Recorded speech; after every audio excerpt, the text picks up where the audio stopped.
Bonjour Chloé, Bonjour. je suis ravie de te recevoir chez moi, Merci à toi à de m'accueillir. distance. Et je voulais alors savoir ta question yin du jour.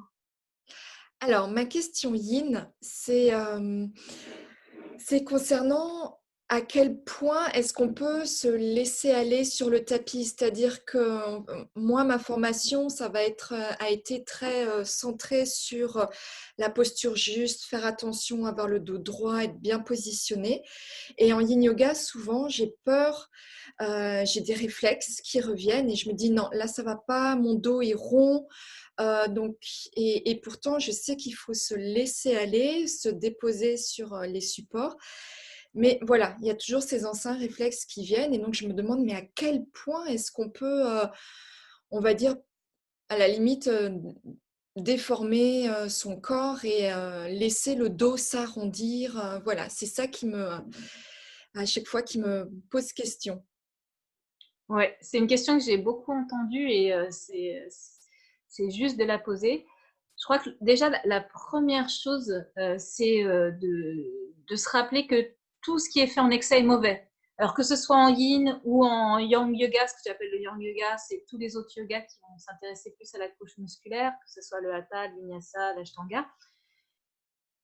On peut toujours faire trop de quelque chose.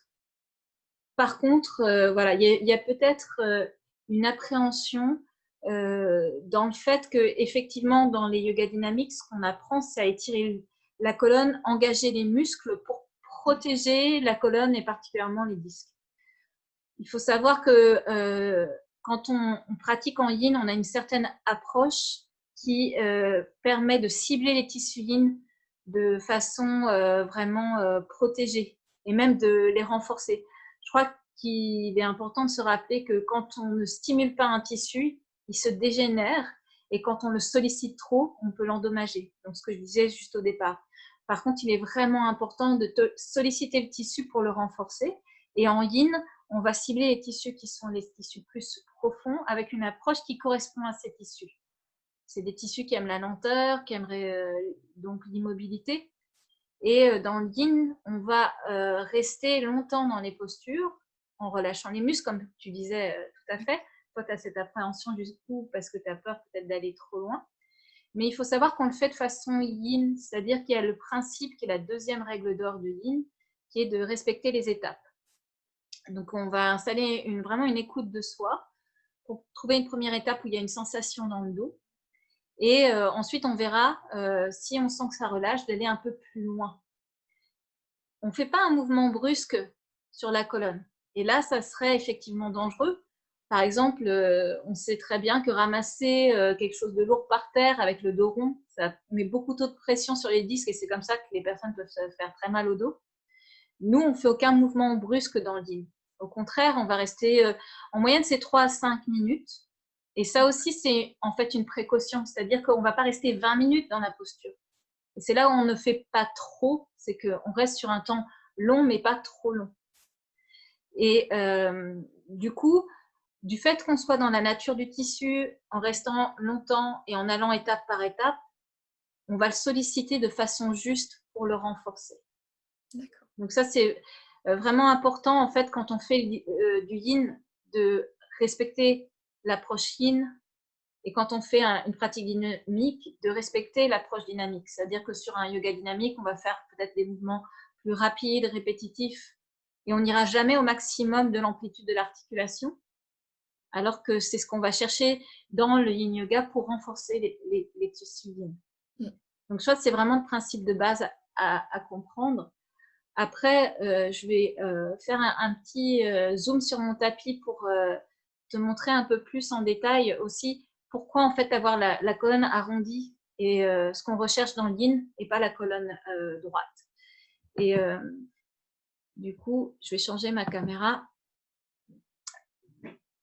Et en fait, tu peux faire aussi, si tu es, je sais pas si tu es assise au sol, mais en tout cas, voilà, je vais dégager un peu mon bassin. En fait, quand tu allonges le dos, donc tu allonges la poitrine en avant, tu vois mon bassin comme il bascule. Oui. Ça, c'est... Donc le bassin, le pubis va vers le sol. Or, les muscles qui sont en arrière, ici les ischio-jambiers, pardon, ils sont attachés sur les ischions, les os des fessiers. Oui. Donc quand on étire le dos, en fait, on va passer l'étirement plus sur l'arrière des jambes, tu vois. Oui, oui.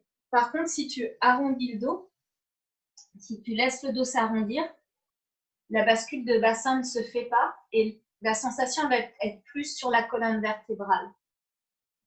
Et donc, avec cette idée de départ que pour renforcer un tissu, il faut le solliciter.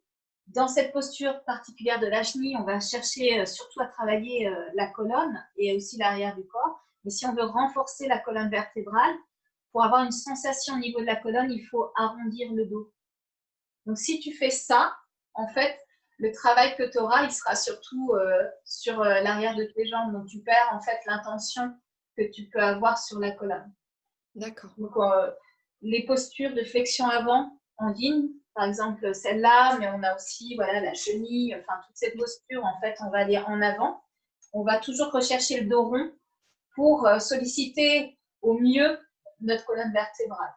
D'accord. Après, le dernier point qui me semble important, c'est l'appréhension. Alors, on sait qu'il y a un phénomène qui s'appelle le nocebo, c'est-à-dire que quand on a peur de quelque chose, ça se réalise. Du coup, s'il y a chez toi l'appréhension de te faire mal au niveau du dos, bah, il y aura plutôt cet effet psychologique de, effectivement, peut-être te faire mal parce que tu as cette appréhension dans la tête. De la même façon que le placebo, l'attente que tu sais que si tu prends cette pilule, ça va te faire du bien, tu la prends et en fait, ça te fait du bien, pas parce qu'il y a quelque chose dans la pilule qui te fait du bien, mais parce que dans ta tête, tu penses que ça te fait du bien. Ouais, ouais. Et tu as la même chose, mais à l'inverse. Donc, si tu as une appréhension, bah, effectivement, ça va mentalement créer peut-être le problème. Donc, moi, ce que je t'inviterais à faire, c'est que de développer une certaine confiance et en fait de commencer à solliciter ta colonne un tout petit peu. Et puis, au fur et à mesure, quand tu te sentiras plus à l'aise, d'aller plus loin. Donc, de commencer, par exemple, très à la verticale, donc un très léger arrondi, comme cela, avec un bolster devant. Et puis après, si tu commences à sentir qu'au fur et à mesure de la pratique de yin régulière, en fait, tu te rends compte qu'il ne se passe rien, puis tu prends confiance, tu pourras commencer à descendre un peu de support, par exemple avec un dolmen, avec les deux briques sur le côté. Et puis, en fait, on descend un tout petit peu plus bas avec ce support-là.